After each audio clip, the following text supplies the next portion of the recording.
Здравствуйте, друзья, подписчики. Сегодня у нас в гостях прекрасная и замечательная Мадина Акназарова. Здравствуйте. Здравствуйте. Я слежу за вашей страницей в Инстаграм. Там почти у вас 500 000 подписчиков. Почти 500 000. Вопрос, это накрутка или это реальные живые люди? Только честно. Честно отвечаю, никогда не прибегала к накрутке. Вся аудитория у меня живая. Живая активная, аудитория. Да. Так что вот, никогда не прибегала. А не предлагали? Предлагали, очень часто предлагали. Я считаю, что нужно работать, как сказать, реально над своим аккаунтом. Зачем эти подписчики нужны? Они только мешают, только портят статистику человека. Значит, вы не сторонник такого вот постановочного пиара? Нет. Не любите это? Нет, я не люблю. У меня, слава богу, все хорошо со статистикой, все в порядке. И надеюсь, что так и будет держаться. Если такое количество подписчиков у вас, значит, вы давно открыли, да, аккаунт в Инстаграм? У меня аккаунт с 2016 года существует, но 2 года он был закрыт. Почему? Там подписчиков 100-200 было, только свои родные. Еще ТикТок сейчас очень популярен. Да, я только недавно зарегистрировалась, пока учусь что-то делать. Иногда становится скучно, и я снимаю что-то интересное. Я смотрю какие-то вот ролики прикольные у вас. Юморные. Это результат карантина? Да, честно, это результат карантина. Дома остались, не было ничего такого за всю историю моей жизни. Или это что-то связано с детством упущенной, наверстайте упущенной, наверное? Ну, если честно сказать, в основном все мои ролики, они такого юмористического жанра. Характера, да. Я с детства обладаю хорошим юмором. Вот. Со стороны-то не так совсем. Со стороны Мадина очень такая серьезная. Да. Многие. А эти ролики вообще другую Мадину для меня открыли. Те, кто знает меня хорошо, вот мои близкие, родные, друзья, они все знают, что я такая именно в жизни. Я очень смешная, задорная и веселая. Да, веселая. Ну, со мной не соскучишься. Мадина, давайте поговорим о жизни, о родителях. Очень мало информации о вас. Родители у меня в разводе. Живем мы четвером, я, мама и моя любимая бабушка с дедушкой. Вот. Вы одна единственная девушка? Да, я единственная. Единственная. Как говорит моя мама, работала не на количество, а на качество. Да. И ей удалось это. Ну, возможно. Не знаю, наверное. Мадина, почему родители разошлись? Ну, разошлись родители давно. То есть у каждого родителя своя правда. Вот правда вашей мамы. Вы знаете, я вам скажу такую вещь, что у меня мама золотой человек. Вот за все мои 22 года я никогда не слышала от мамы плохих отзывов об отце. Никогда в жизни. Если даже я могла моментом на что-то разозлиться, она говорила... А на что вы могли разозлиться? Ну, как сказать, у меня не было никогда обиды и злости к отцу, если честно. А вы сказали, что иногда было. Вот иногда бывает, когда вот затрагивается, может, какая-то тема или что, что-то. Например, вот? Ну, Давайте. Например, может, мы какой-то фильм посмотрим или какой-то там, не знаю, какой-то рассказ я услышу о ком-то. чем? И я могу сказать, например, какую-нибудь историю знакомого, да, там, как отец обошелся с семьей, поступил. Я могу что-то взять и просто ляпнуть. Мама всегда говорит: дочь, благодари отца за то, что он тебе дал жизнь. За то, что ты появилась на свет, тебе этого достаточно. Не надо. Это твой отец, это твой родной отец. Значит, все-таки у вас есть обида где-то в глубине души? Не то, что... может быть, она в детстве была у меня.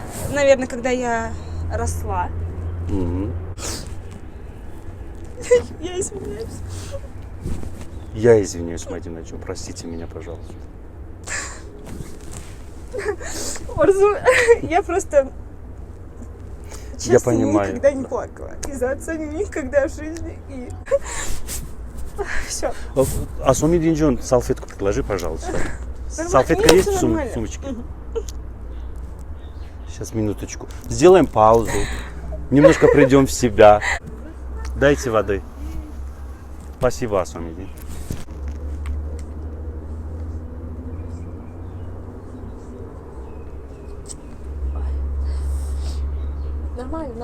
Нормально.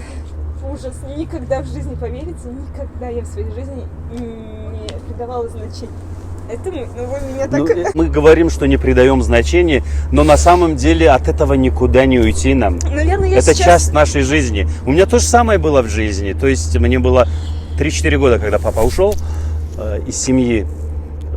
Я его не виню, и маму не виню. Ну, значит, такая судьба. Я смирился с этим. Но мы всегда говорим, что нет, мы забыли это, но невозможно это забыть.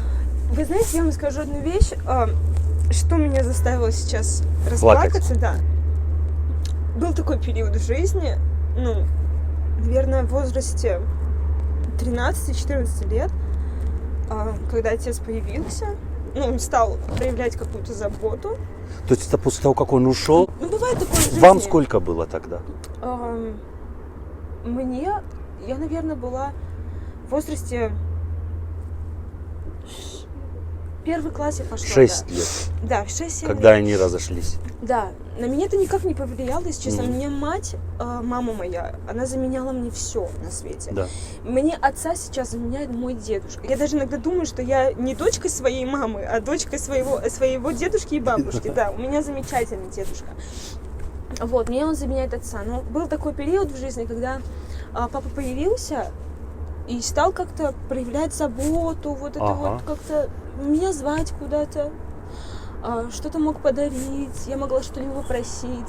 Это длилось недолго, он потом опять пропал. Вот, мы перестали общаться. Наверное, в тот момент, как-то вы сейчас спросили, он меня вышел, ну, в памяти появился, и мне как-то стало грустно. Да, конечно, это плохо, когда человек появляется, проявляет заботу, и вдруг опять исчезает. Это травма, очень сильная психологическая травма для ребенка. Возможно, я очень хорошо понимаю вас, Мадина Джон, очень хорошо понимаю, потому что это наша общая боль. Большое спасибо нашим матерям. Да. Просто. И на самом деле я думаю, что вообще вся земля, любовь, она держится на матери. Да. Потому что ту любовь, ту заботу тебе никогда не даст никто, кроме твоей мамы. Да. И все, больше вы не состыковались, не встречались? Нет, почему? Мы виделись летом, прошлым летом я видела отца, я навещала свою бабушку, я виделась с ним. Сейчас я готова отцу всегда помочь, если ему нужна помощь, мы иногда общаемся, ничего, у него все хорошо, он сейчас, не ошибаюсь, на Памире живет, да, и так нет, никакой обиды нет. Женился? Да, женился недавно, да, женился. Имеет детей от второй жены? Не знаю, честно, нет, вроде не имеет, нет. Есть любовь по отношению к нему? Честно ответить? Да. Нет. Нет любви, потому что любишь человека, когда ты находишься с ним часто. Рядом. Я безумно люблю свою маму, я безумно люблю свою семью, которая постоянно принимает участие в моей жизни. Но я не могу любить человека, я его уважаю, все-таки он мой отец. Как говорится, никогда нельзя обижать своего взрослых. отца. Да. Вот, это плохо. Я его ничем не обижаю, я его даже не держу эту обиду. Просто он... человек не может заставить себя любить. Мне кажется, да. Нет. Вот уважать, да. Да, но любить, уважать, наверное, это невозможно. нет, Да. Если не участвует в твоей Что жизни. это любовь, что-то такое вот сверху. Для меня да, любовь, да, любовь это неважно кому, но это для меня большое значение. А мама, она не вышла замуж? Нет, у меня мама такой человек, она посвящала всю свою жизнь мне всегда, с самого детства. А какое образование у нее? Мама педагогически заканчивала. Я всегда думал, что это связано что-то с искусством. Нет. Актриса, педагогическое образование у нее. творческий человек, нет? Но она творческий, да. Как проявляется ее творчество? Мама шьет очень замечательные костюмы, шикарной ручной работы. Это реально очень тяжелая портниха. Работа. Да. Не портниха, скорее всего, нет. Она делает, например, когда мы ехали в Питер, как мы жили вообще, у моей тети, родной, получается, сестры моей мамы, у нее своя школа в Питере, танцев, своя школа танцев. И мама шила им костюмы. Это арабские костюмы, ручной вышивки, это все из бисера. Она вот каждую вот эту вот работу своими руками. Красота нереальная просто. Это нереальная красота, очень красиво, очень тяжелый труд. Мама зарабатывала на это деньги? Да, и причем неплохие, очень да. хорошо. Мы, слава богу, жили хорошо, мы ни в чем не нуждались. Кому тяжелее в миграции, женщинам или мужчинам? Если честно, я не могу ничего по этому поводу сказать, потому что я... Вы же прошли через это. Да, были такие моменты в классе, что иногда могли меня обидеть тем, что я другой национальности, что я из Таджикистана. А Были. это заметно было? Это- Незаметно же? Это было иногда заметно, но чем старше мы становились, это все проходило, понимаете? Может, время менялось, я не знаю. Но мы, в конце концов, мы сдружились, мы стали сплоченными, и ко мне относились прекрасно, как к равному человеку. В моем окружении в основном были русские. Русские. Да, русские. Мои друзья, вот. Но мы жили там одни, в принципе, родственников-то особо не было там. Вы сколько лет жили в Питере? 13 лет, В Петербурге? да, в Санкт-Петербурге. Я, можно сказать, школу закончила там, поэтому у меня так все плохо с таджикским. С какого периода по какой период? То Смотрите, есть сколько вам было, У когда нас вы... было так. Мы сначала, я жила в Питере до поступления в школу 2 года. 2-3 года, точно не помню. Потом я переехала в Худжанд. Я тут училась в Худжанде 2 класса, первый, второй, а потом 3 класс поступила обратно в Питер. Меня уже мама забрала туда опять. И вы Вот. стали жить там? Мы там стали жить, да, до 9 класса. Вот, да. А вот как проявляется дискриминация по отношению к девушкам? Именно к Вы можете, девушкам. да, привести какой-нибудь пример? Как они показывали вот эту свою неприязнь? Ну, как Такой конкретный пример. конкретный пример? У меня был один инцидент в школе, не очень приятный. Я была тогда в классе 6-7, не помню точно.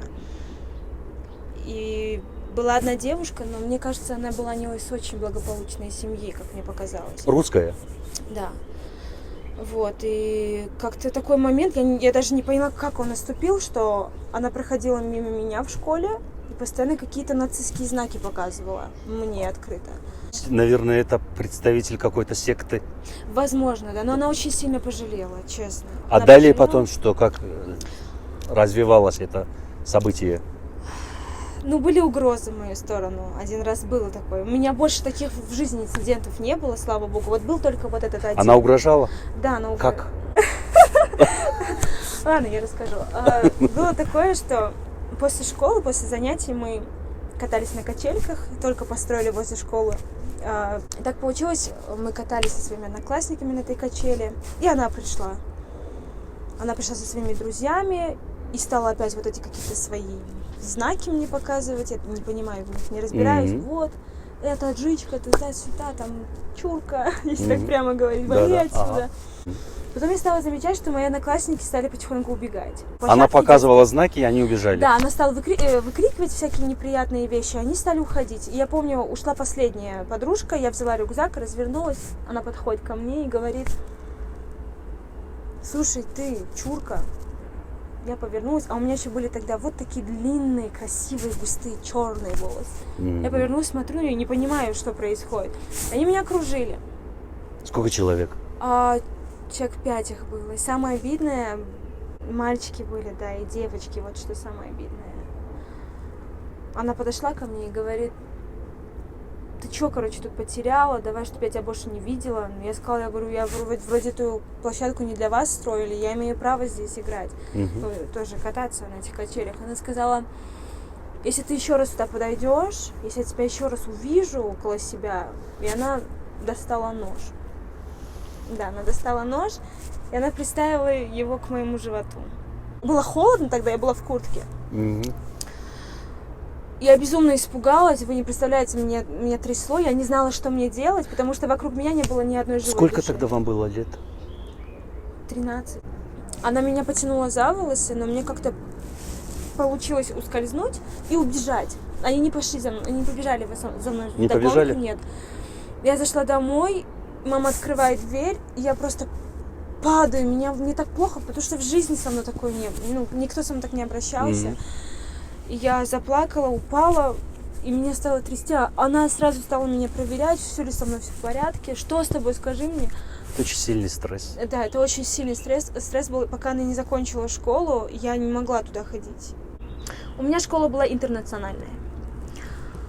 Не русских уважали там учителя. Зауч у меня была прекрасная, Антонина Ивановна, если не ошибаюсь, прекрасная женщина. Французский преподавала со вкусом. Comment vous appelez-vous?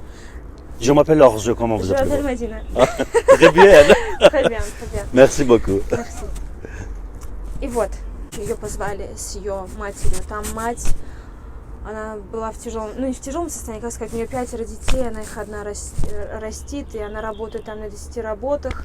В общем, так тяжело. Потом позвали эту девочку, она заплакала. Ну, я бы не сказала, что она прям девочка, потому что она была... Ее 3 раза, видимо, оставляли на один и тот же год. Она была такая здоровая очень. Ну, пила страшно, если честно. Вечно возле школы какая-то у них вот эта тусовка была. Напугали, и ей сказали... Даже такое было, что ее завуч чуть не ударила. Моя мама остановила меня. Я же говорю, у меня мама вот добрейший души человек. Маме стало ее жалко. Она стала плакать. Я вас очень прошу. А в России сразу берут на учет таких детей. Сразу же. Она просила прощения, она умоляла не делать. Мама ее простила. Она мне на следующий день пришла и извинилась передо мной. Но все равно, вот пока этот год не закончился, она была в 11 классе, я вот боялась как-то с ней пересекаться, хотя уже никаких вот агрессивных, агрессии с ее стороны не было в мои отношения, в мою сторону. Но все-таки ты оставил такой осадок неприятный. Вы знаете, я не злопамятный человек, я все так быстро забываю, все, что происходит, просто когда уже по факту задают вопросы, я могу вспомнить, но так я это не держу никогда в себе. Парни как относились к вам в школе? Ну, я в школьное время никогда никому не нравилась, честно. Я была пухлая, килограмм, наверное, 70 с чем-то даже весила. Я любила поесть. Как вы похудели? Когда мы переехали в Душанбе, видимо, перемен климата или что, или правильное питание. Бабушка меня заставляет кушать супы, возможно, из-за этого. Я весила, я такая была помпушка. У меня был характер, как у пацанки. Да, я в школьное время была пацанкой. Кстати, если у вас такой характер, значит, с пацанами вы находили общий язык? Находила, у меня было пару друзей, ну, опять-таки, они мои одноклассники. Сначала мы вначале тоже не ладили, а потом они прям души во мне не чаяли. Были пару человек, да.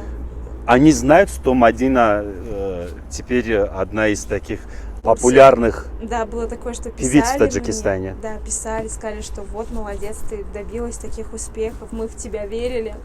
Я со школьных времен пела во всяких олимпиадах, участвовала во всяких вот концертах, мероприятиях школьных, и они всегда знали, что у меня вот есть голос, я умею петь. Вот, и они мне писали, да, были такие моменты, писали, мы так рады за тебя, вот, молодец, мы в шоке, что ты вообще так изменилась, пишут, очень. А все-таки в школьные годы не было любви, да? Вот отношения вы имеете? Да. Нет, честно, не было никогда, даже валентинок на 14 февраля не было. Уже в 9 классе, помню, когда я уже переезжала. В 9 классе было уже? Но это не русский человек был. Если я не ошибаюсь, это был кавказец. До того, как мы переехали в Душанбе, это было признание в любви?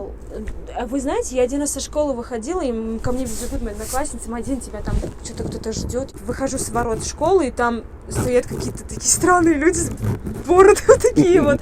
Вот столько роз, цветов. Я не взяла это все, я испугалась. И потом это 2-й день, 3-й, что-то мне уже страшно стало. Потом этот человек стал мне писать, что я там, у нас какие-то традиции. Мама не знала про это? Я маме сказала. У меня был дядя, это муж моей тети Тахмины. Вот, я ему сказала, что вот так происходит, потому что этот человек мне стал писать, что у нас есть традиции. Они могут украсть девушку, да, и жени, ну, вот так вот. Да, увезти ее, да. И мне уже стало, я просила, сказала, не надо, потом я сказала своему дяде, мой дядя приезжал за мной, вот весь этот, 2 недели вот. Он приезжал за мной в школу, отвозил меня. Ну, отстали потом? Да, отстали, сразу же отстали, да. После Петербурга как вы приняли Душанбе? Потому что Душанбе по габариту намного меньше. Петербург это мегаполис огромный. Я всегда любила Душанбе, всегда. Мы каждое лето, я не помню, чтобы мы проводили лето в Питере. Как только школа заканчивалась, мы сразу приезжали в Душанбе. И когда я уезжала отсюда, вот все, школа начиналась в сентябре, мы уезжали обратно.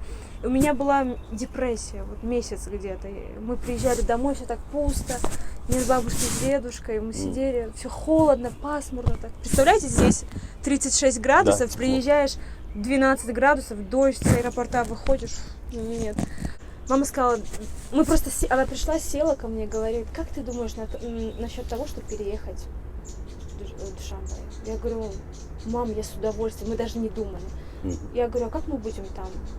жить. Она говорит, да справимся, нормально все. Да, кстати, я хотел задать вопрос. Вы неожиданно начали петь, и эта неожиданность как пуля, которая попадает прямо в цель. Да, честно, это было даже для меня неожиданно. Как это получилось? Мой дедушка настоял на том, чтобы я поступила в музыкальный колледж. Меня сразу определили на академическое отделение. И вот я отучилась 4 года. То есть академическое отделение, это выходит оперная певица? Да, я закончила академическое отделение. И также параллельно я стажировалась в театре оперы и балет. Вот, я там уже работала, уже с 17 лет, если не ошибаюсь, я зарабатывала сама. Ну почему-то эстрада привлекает вас Конечно. больше. Ну так получилось, что меня определили, и причем у меня был замечательный педагог, профессиональный, Людмила Анатольевна Тимон. Она была замечательным педагогом, она меня сразу к себе взяла. Она мне вечно говорила, что твое будущее это театр, это академический вокал. Ты эстрада, нет, это не надо, тебе это все халтура. Но я говорила, понимаете, я люблю. Эстрадный жанр это халтура? Для них. Это взрослые люди, с ними не поспоришь. Ну, понимаете, академический И они не поменяют свое мнение никогда. Никогда. Академический вокал, он тяжелый. Это реально нужно работать над собой. Это ты должен иметь большой диапазон, это постоянная работа над собой. Это высокие музыкальные регистры, да. Очень тяжело. Это очень тяжело, и я понимаю их. А какой у вас вокал? У меня сопрано высокая. Меццо-сопрано? Первая сопрано, да. Когда мой педагог видела меня по телевизору, я когда уже выходила на сцену, уже на вот эти вот большие масштабные мероприятия, она... Ну и что? Видела тебя вчера. Пищала, мяу-мяу. Но мне было всегда смешно, она взрослый человек, она меня всегда умиляла этими своими разговорами. Некоторое время даже отошли от эстрады и стали обращать внимание на какой-то фольклорный жанр еще. Я пою все, что мне по душе. Фольклор тоже любите? Очень. Вот представляете, я бы...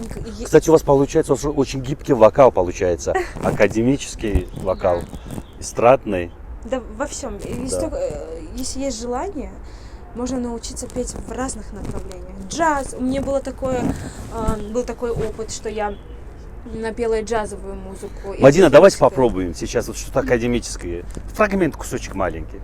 Академический? Я не знаю, я так давно не пела, уже сколько прошло? Просто короткий фрагмент.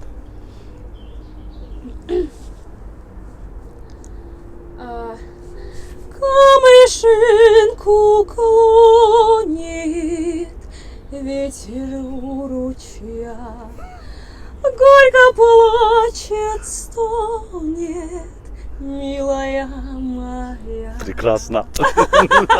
Ой, да. Теперь эстрадный. Тударчи хайоли, бигударчи холи, дарки тоби зиндаги, то мисли саволи. Это, кстати, наша совместная работа. Конечно, да. вы сделали шедевр просто. Я просто восхищаюсь вами. Я вам неоднократно это говорил. Спасибо. И переходим плавно, красиво на фольклорный жанр. Давайте. На какой? Можно даже на красивый бадахшанский фольклор.